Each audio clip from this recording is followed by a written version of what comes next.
fuck is up, everybody? Welcome back to DFW Metal Mayhem, the most brutal podcast in the Metroplex. Holy shit.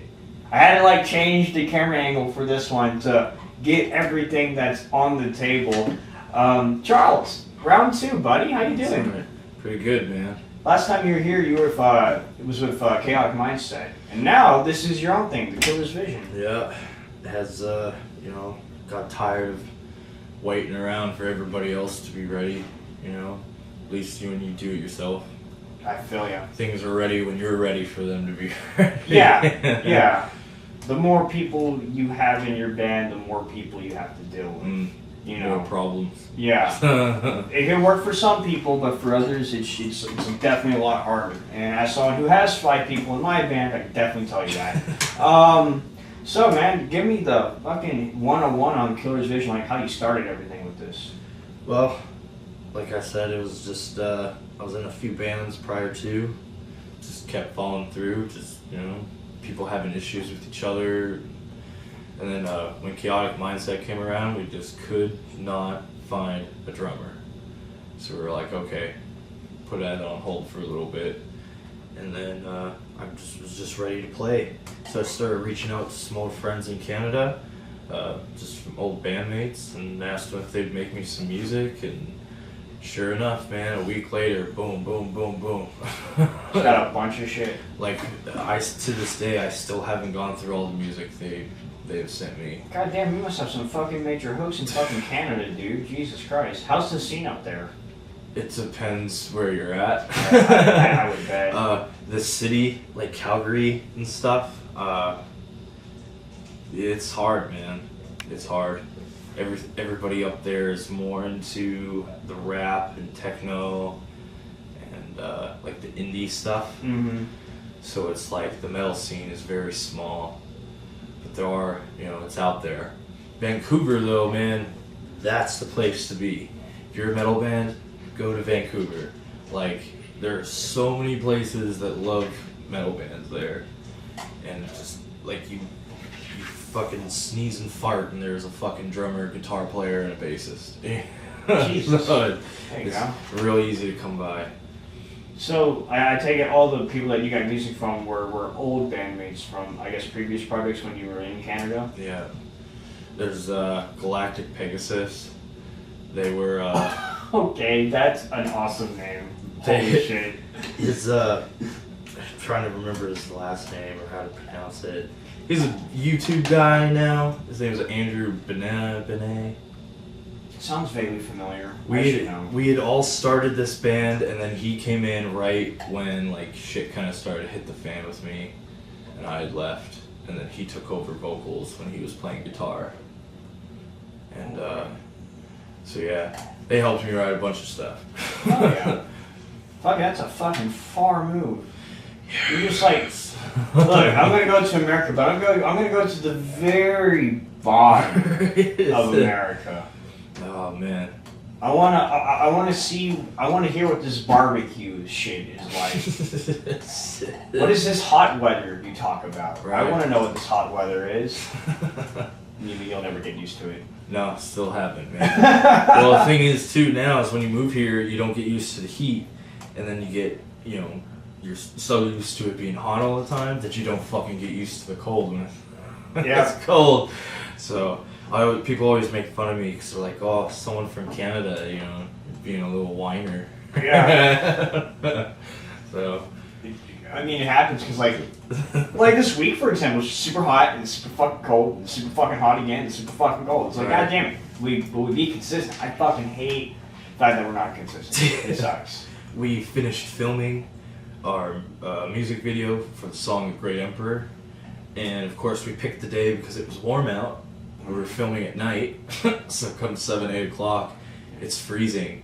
So we're I'm basically in this. Yeah. Doing a music video, and they're just like, let's do another one. Let's do another one. And you're just right, throwing my jacket on every chance I can. It was really bad, man. It was probably the roughest thing I've done for this crew. The first time I saw you perform under the guise of the Killer's Vision was at Keith's party And Euless, fucking hate Euless. I do. I think most people hate Euless except people who live in Euless. But the cops are fucking horrible. That's what it is.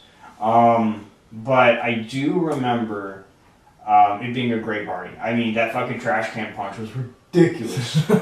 God, so much of it, dude. I like chugged one, and it keeps like, you're not supposed to chug it. You're supposed to sip on it. I'm like, well, this is gonna be a long night. And I'm like, and like I got so fucked up just from that one, and it didn't help because I kept eating the fruit out of it too. Right. I'm like, I'm just gonna grab fruit, man. Fuck this. I'm not gonna drink. I'll grab the fruit. The fruit fucked me up just as much. I'm like, great.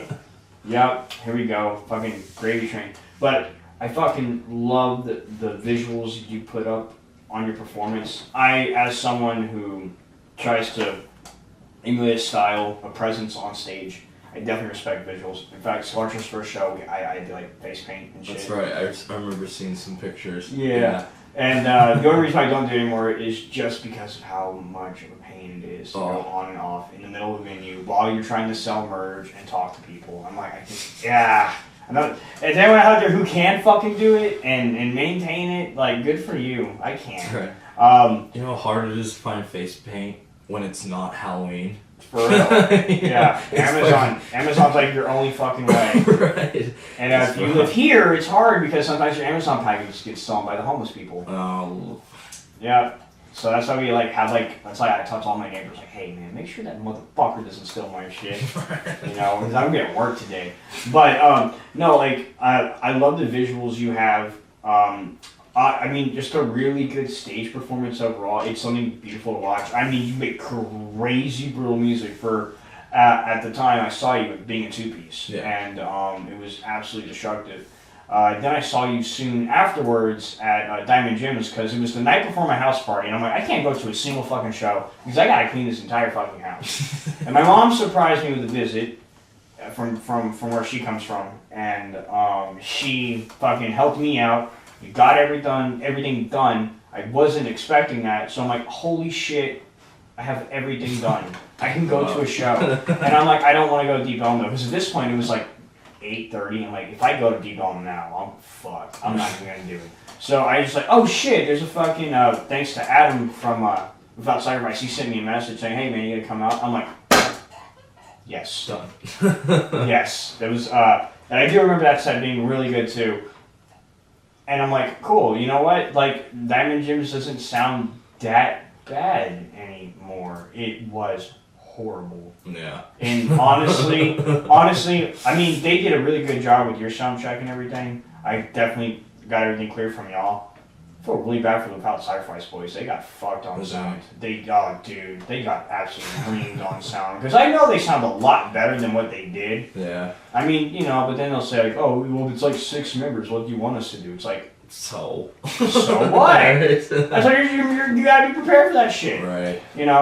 But, man, that cover band. Why did they cover? Why? Bad. God. They were real bad. The only thing I liked about it was the fact that the singer from Little Green Man went up and did one song with them. I'm like, okay, fuck yeah, I like Little Green Man. And then when he left the stage, I'm like, yep, now I'm not interested anymore. that TNT cover, that AC/DC cover, they had Jerry Warden come up there. Sorry, Jerry, but that was butchered it for me. Dude, honestly, when I saw Jerry that night, he looked completely fucked up by the pool table. So fucked up by the pool table. Mike is over there too, just sitting back like this. I'm like, Mike, is he okay? He's like, yeah, he's alright, he's cool. I'm like, okay, man, if you say so, that dude looks fucked up. Like, I've seen Jerry a couple of times. He was fucking gone. He didn't even remember me, probably. But, yeah, man. I mean, I don't know, dude. Like, back in the day, Jerry used to be in a band. Warlock, hey? Yeah, man, Warlock. And apparently Warlock was sort of a big deal. I never listened to any of their songs. I don't know if I can even find them anywhere. Yeah. But, I mean, apparently they must have been something, because all these years later, he still has a pretty decent following. Right, people remember him for it. Yeah, I mean, it's kind of like a watered-down Bruce Corbett type thing, but it's still there. Right. Not saying that as an insult. Bruce Corbett's monumental, so. But kind of drawing back. overall, I mean, you know, I mean, you just have a really good aesthetic. What was the idea of behind your aesthetic? Oh, like all the stuff? Yeah. Well, for one, when I started, it was meant to be a one-man band. Mm-hmm. So it was like, okay, what can I do to fill up this big blank space so I don't look like some fool by myself, right? Yeah. So I was like, okay, develop a concept. Okay, you're a guy who's upset with the way things are going in the world, so you go crazy, you kill people. Okay, body parts, heads, legs, and just basically just went around to really weird stores and just tried to buy what I could. Tin Lizard and Garland, man. Best. I go there for all my stuff. Anything I need like this, that's where I go. It's like a macabre, odd thrift store. Oh shit. So you go into the back and there's a box full of arms. You look over to the left. There's a shelf with heads. One's with hair, one's without hair. It's really interesting. Shit. He's got big old like mannequin statues that are all spray painted weird. I think he's got like an old school like freak show, like drop. And anyway, it's pretty cool. So fuck. I mean, hey, you know what? That does make sense. You definitely do want to fill the stage up. Otherwise, you do. If you're a one-man band, you're out there just by yourself with nothing. Yeah, you're a guy screaming into a microphone. Yeah, and everyone's like, "Can we just get someone else?" Right. And, yeah, but then with the attic aesthetic, that's what makes it. Yeah. You know. So, what was the decision then to get a guitar player at that moment that you did have a guitar player? Well, Stanley, there was a time where I took a hiatus, and he kind of helped me through that. I was going through a rough time, just kind of needed to not focus on music. Yeah. So he was the one that was like, you know, don't quit.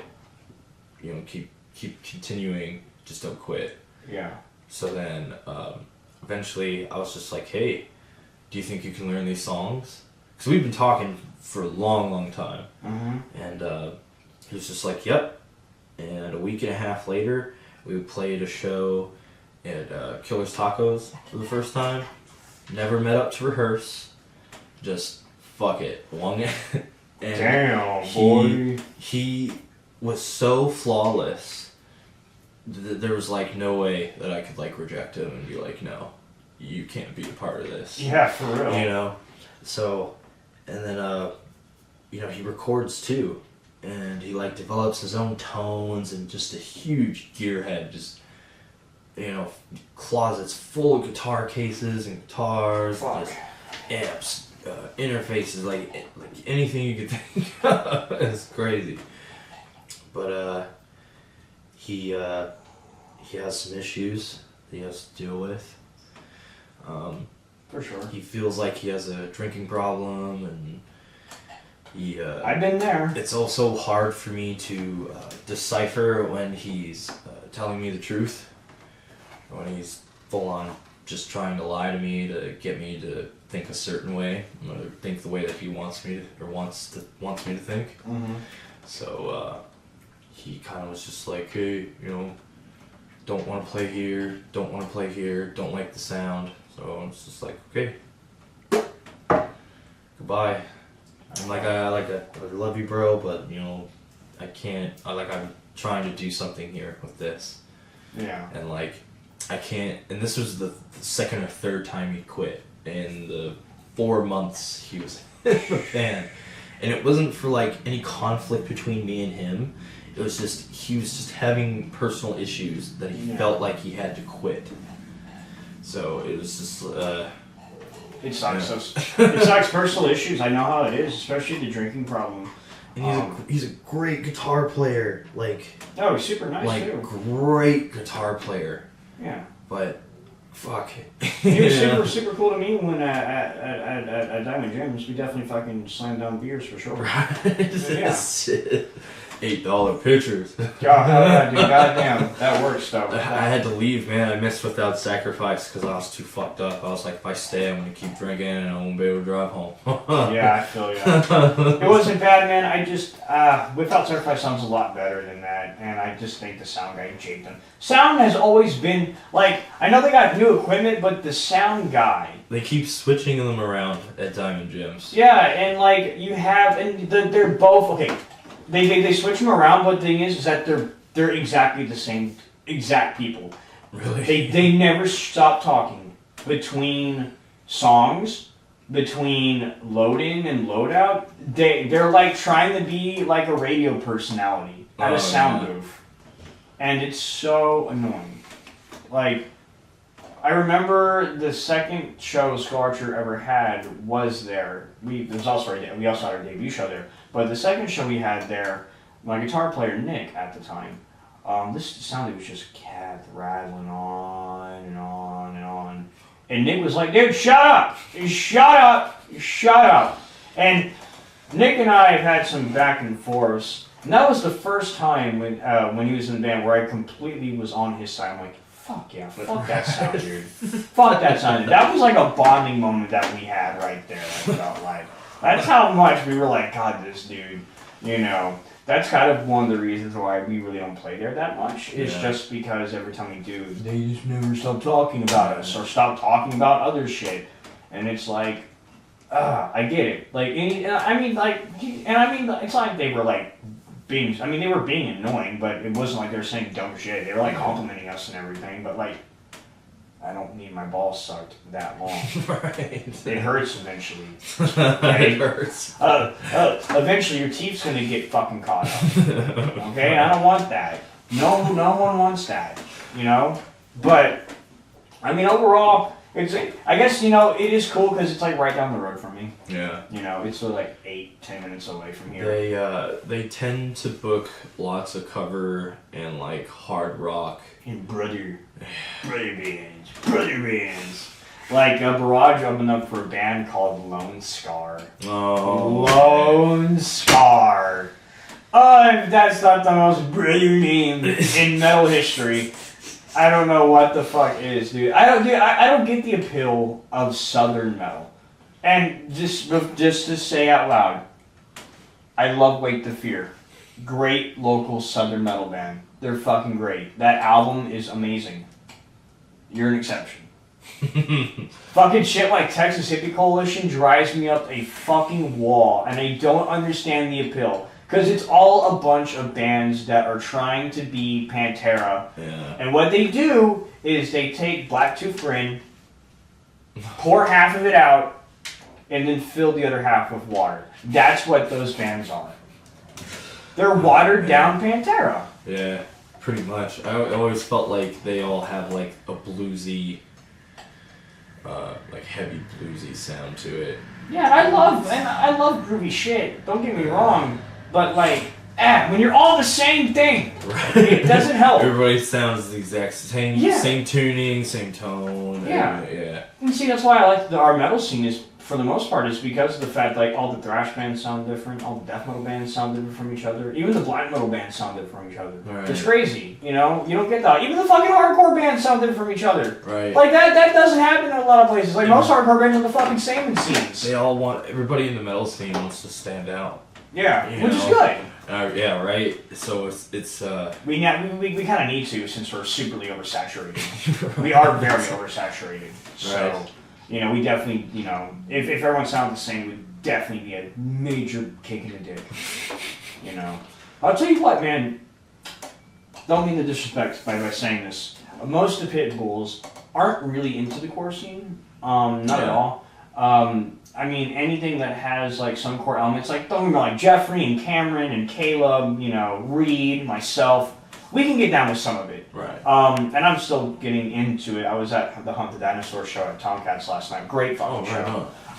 Great show. We played with them at the Bro Job in October. Oh, God, how was that? It was really fun, man. They were really good. Hell yeah. The crowd was really lame. The crowd sucks. Oh my god, yeah, dude. Like, talk about a show where nobody moved or moshed or did anything. They just Not even for fucking Bro Job or Hunt the Dinosaur? No. What the fuck? And it was so dead. Like, dude, like, I was, like, you could get to the front of the stage without having to fight or push anybody. You could get there. Dude, last night at Tomcats, we were fucking... Dude, like, that was the first time I was ever in, like, an actual, like, core pit. Yeah. And, like, I was flinging people. Like, I was like... Whoosh, and, like, it was only me and Reed. So it's like the two smallest pit bulls there. You know what I mean? And, like, it's like dudes, like, twice their size. And we're just fucking swinging them around like it's no one's business, man. Like, I'm like, man, you know, like, this doesn't happen at metal shows. At metal shows, I'm the one who gets, like, thrown around like a fucking sick puppy. Like, at Keith's house, dude, I was all over that fucking couch. They could throw me to the fucking couch. I'm like, guys, what the fuck? It's annoying. Oh, but, man. But, you know, and they don't even really touch a lot of stuff that has even core elements, but they've definitely made an exception with you. Yeah. They really have. I've noticed that too. Which I fucking really appreciate that. I mean, just from you and from them, because I definitely think, in terms of sound and tone, I definitely think you stand out amongst the core crowd, from what I've heard. And that's not a knock on any of the other bands, but, you know, you are definitely bringing one of the most unique styles, if not the most unique, and probably the only core band that can argue that it's Hunt the Dinosaur.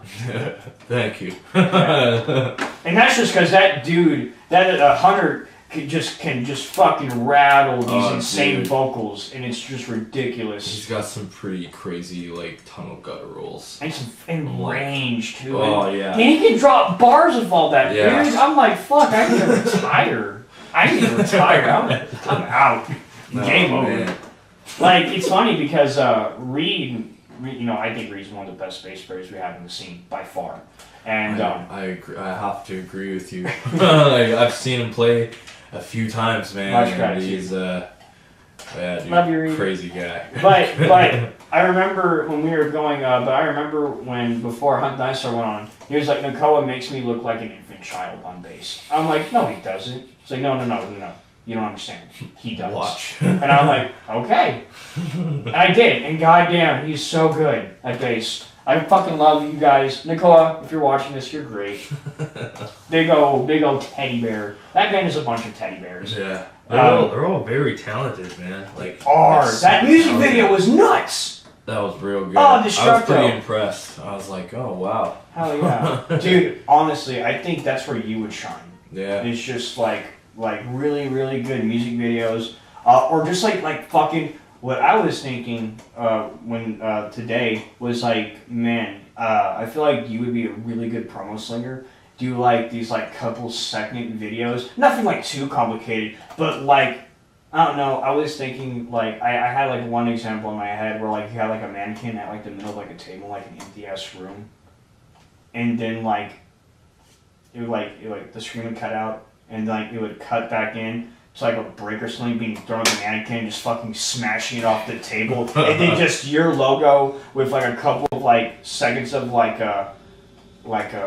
from one of your songs, and then like a flyer of like your next show. Dude, I don't know. That's really cool. Hey, that's a good idea. No, definitely take it, dude.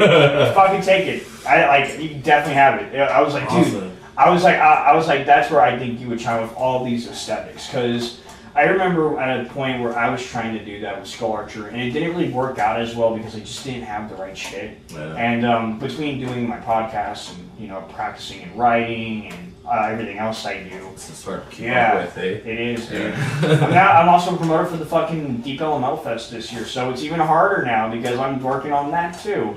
And so, you know, but man, I feel bad for everyone playing on day one because fucking hypocrisy. Yeah. Like, well, there's Crop Dust and stuff. Crop Dust, yeah. And, the return of Crop Dust, and Tournament will be playing that night. I think Sparrows is playing too. I think Sparrows is playing Saturday. Oh, because that's the venue we're playing at. We're opening for that. Okay. Where they're at. Oh yeah, which venue are you playing at? I think it's JJ's. It's a pizza place. Oh wait, that's in Denton. Is it though? Yeah. Not the DFW Metal Fest. Here, I can pull it up because I should know. I should fucking know this because I'm literally one of the promoters. and I've been studying that fucking set list forever. I thought I wrote it down, but I just wrote down my. Fuck, that's smart. That's more than I ever fucking do for Skull Archer. Yeah, so you said you're playing... Oh, no, wait, you are playing Night 1. Okay, yeah. That's gonna be... Oh, fuck, you're playing fucking Stone Deck Pizza. Stone Deck Pizza Pub. Okay, fuck yeah. Never played that. Ooh, Beer Break. Ooh, yeah, dude. There you go. So I'm like, okay. It's a good thing. It's a really good fucking thing that Beer Break is playing at an outdoor venue, because the last time they played at Whitson, Delton threw up in the fucking trash can on stage, and Matt got fucking mad. He got so mad, dude. I feel like that's it's so from hard. what I've heard people talk about and seeing them at the party. I feel like that's just part of their shtick. It is. They puke. Because they drink a shit. They're called fucking Beer Break. Yeah. So like now venues know. They know that when you book Beer Break, that's what you're gonna get. So if you don't want that, don't book them.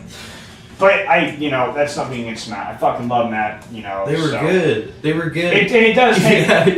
it takes a lot to get Matt mad. I don't think I've ever seen Matt mad in my entire life. And I would feel really bad if I did. Because it would definitely not support the actual person he is. But shit, yeah, no, yeah, you are playing the first night. And it is a really good lineup. Because you have bands like...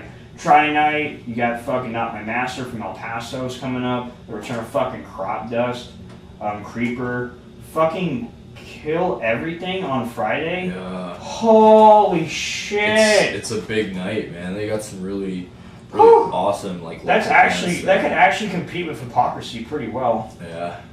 I did buy my ticket to Hypocrisy a while ago though, because they've been having visa issues forever getting here. And so that the fact that they're finally here, I'm like, man, if you don't see them, I feel like it's gonna take another 8 years. Those motherfuckers, man. Fucking visas are a motherfucker, dude. Yeah. I used to when I was doing MMA fighting back in my college days. A couple of my train partners had visa issues, but they would come in from Thailand. One came in from Brazil, and one came in from Ontario, and they all had visa issues at one point, and it's like, fuck guys, come on, we need you to get down here so we can punch you, so you get ready for your fight. It's hard, man. You gotta apply for them real early. Yeah, you do. Especially if it's here to work.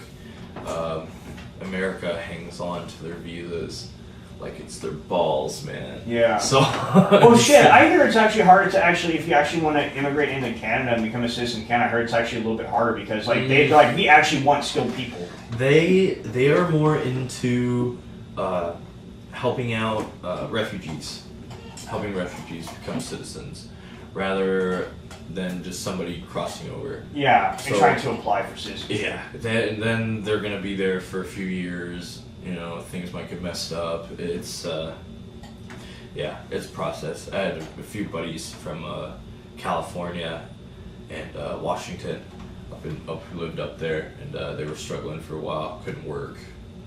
It was rough. California is fucking hard. Yeah. Oh God. Lived there for I think 4 years.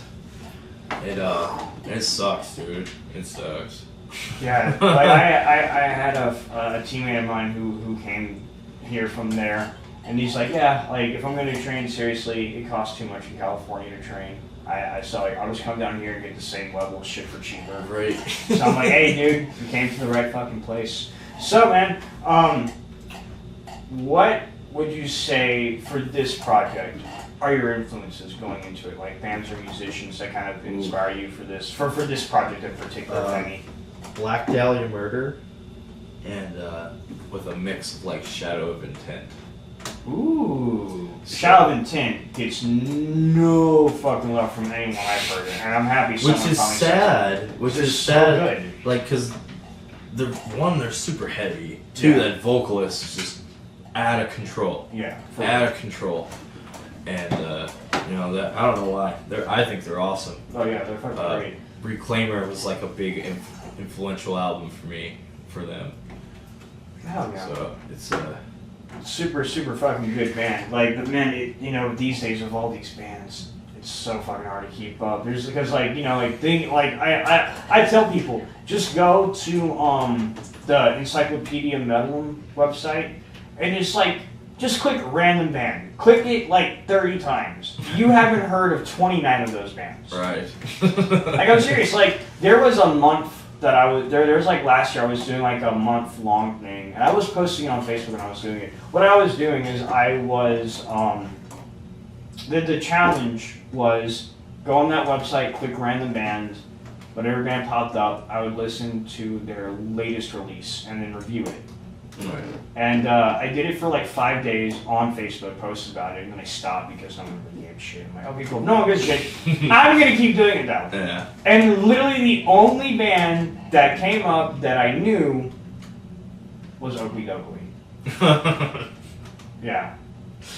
Which, nice. I don't fucking mind that, because I love Oakley Doakley. I love gimmicks. Yeah. Yeah, I couldn't tell. I like gimmicks. I love gimmicks. But, like, you know, so, yeah, I'm actually going to go see them when they come here February 28th. Yeah. And then fucking Buckethead's coming, like, a couple weeks later. I'm taking my cousin to go see that. Oh, shit. Yeah, so it's going to be a lot of fucking fun. I've been trying to jump on that show for Oakley Doakley. Damn, dude. Oh, I've messaged them a few times and was like, hey, need a local band to play the show. We can help you out. So, man, what is the plan? What are the plans going forward for this year? What are your plans for 2019? A new EP, or a few new EPs actually. Gonna try and slowly work in members. I got a few bass players I'm talking to at the moment. And if a drummer comes into play, then we will, it'll be a whole entirely new style of music. Mm-hmm. And because right now I'm just keep kind of playing a mix of things, because I kind of switch between like a metalcore, like a more heavier metalcore and a deathcore. Mm-hmm. But for this upcoming EP, I'm gonna be like more degent, more degenty style, and just some things that kind of have some more synth. Some groovy synth, more chugs. Yes, yes, chugs. As a thrash junkie, I live for chugs. Live for chugs. So I just released a song a couple days ago called "Don't Open the Door." So it's just like a small. It's not even like it's just a taste, man. It's not even like the best one. I got the second one already recorded. Big Sexy Studios. He's which is David from Chaotic Mindset. Okay. He's mixing, mastering all the music. So we're gonna put it out through his. Fuck yeah. Through his thing. So other than that, man, just gonna keep trying to. Any upcoming shows besides Deep Ellum Metal Fest? Tonight. Oh shit. And then there's Deep Ellum, and then I got March 9th, which is a benefit show for this chick named Laurel Chi. She's had some health issues. Okay. Commit and Conquer will be there headlining with me. Okay, fuck yeah. Got a show March 23rd with The Beautiful Exchange, Otis the Axe, and Artificial Life Force. Ooh. And then March 30th, and this is the like real big one, or at least for me, we got Nonconformist, Venus, Stone Wolf, Commit and Conquer, and Bad Blood. Oh fuck yeah! So you're playing with a wide range of motherfuckers. Yeah, man. For everyone, hell yeah! I mean, you kind of fit that demographic. You're one of the people that can play with like the really heavy death metal bands and then play like the more core shows. Right. Like it's like what Combat can do it. Collapse in the Chaos can do it. Exhortation can do it. It's good to be in that mix. Weapon of Regret too. It's good to be in that mix of bands that are able to kind of fit a little better in places. Like I would love to play core shows. I just don't know if it would go over well because we're super thrashy. Yeah. But like we have like really seriously sick breakdowns, so I think they would appreciate it. Yeah. I think you guys would work out, man. And just kind of reach out. Oh, you never know until you try. It's gonna happen. It's definitely gonna happen for sure. Awesome. 2019 is the year of opportunity. We've only just begun it, and we have a long time to work with it. Dude, thanks for coming on again, man. Thank you, brother. I fucking really appreciate it. Appreciate you having me, man. Of course, dude. If you haven't seen this motherfucker play, you definitely need to. It's a crazy, awesome aesthetic on stage, and he's definitely one of the best dude when it comes to fucking props and all that good shit. This has been DFW Metal Mayhem, the most brutal podcast in the Metroplex.